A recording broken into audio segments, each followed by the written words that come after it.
Naturally Lewis is helping businesses hit by summer flooding with a new reboot fund.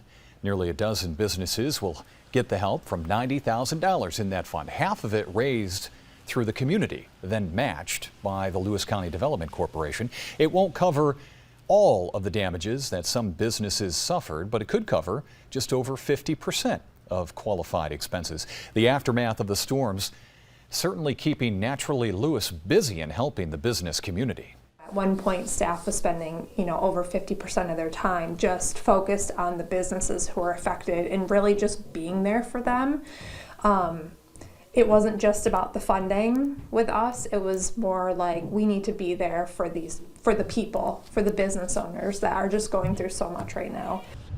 Another way the group is helping is through an emergency relief fund. It has $200,000 in it. Jeb's Restaurant will see a $100,000 loan from it to help with the damages it experienced from the summer flooding.